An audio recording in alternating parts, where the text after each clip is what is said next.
In this video, I'm going to show how you can use offset to create a knockout effect with text.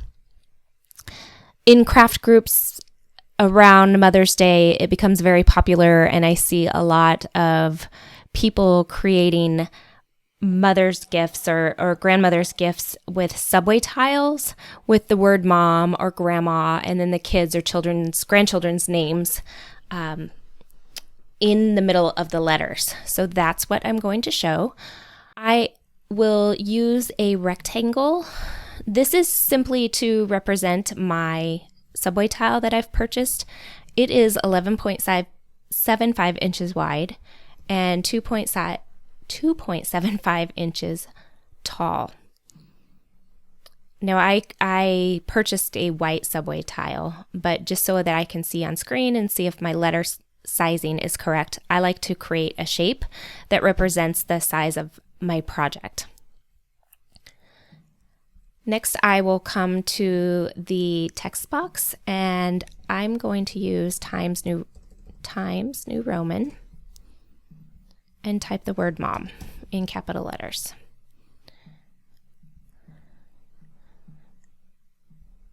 And I want a little space at the top and bottom. That looks pretty good. I'm going to cut mine out of a navy vinyl. Next, I will add my children's names. For that, I'm going to use I Love Glitter. I Love Glitter is free for personal use on DeFont, or you can purchase a commercial license if you plan to sell items that you make using this font. I will leave a link to both the free and the commercial use versions in the description. Now with I Love Glitter, the font designer included some glyphs, which are the pretty swishes and hearts and doodles that can come with some fonts. This font designer included them as a keystroke. So the first leading swish is with the bracket key, the left bracket key. And then I will type Molly is one of my daughters. And then it has pretty connecting hearts. To get one of the closed heart, you can hold the shift key and use the vertical bar button, which is the key right above your return button on your keyboard. Use that vertical bar again and then type Lauren, my youngest daughter, and then I'll use the right bracket key. Script fonts, of course, is like cursive and they should be connected. We will reduce the letter space so that the letters all connect.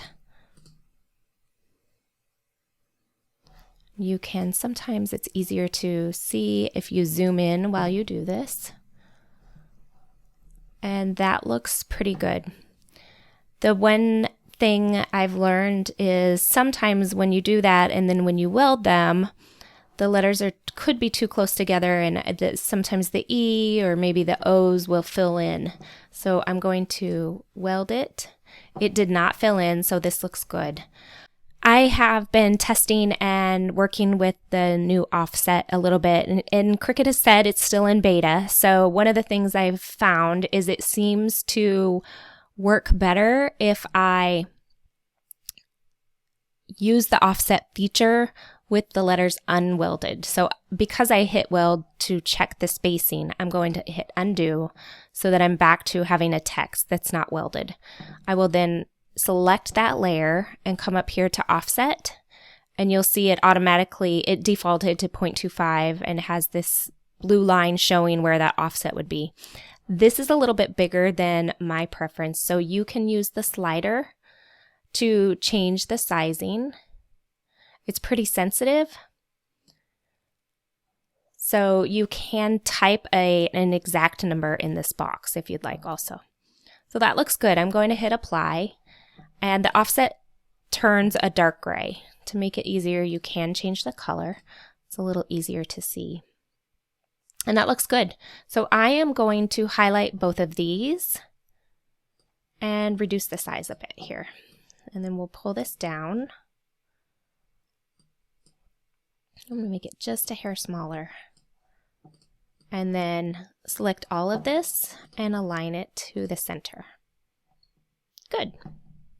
Now, the square or rectangle I was just using to visualize what my project would look like. So I'm going to delete that. And then I want to come up here to my text and weld it before I forget, so that each of these letters does not cut out individually. I'm going to hide that.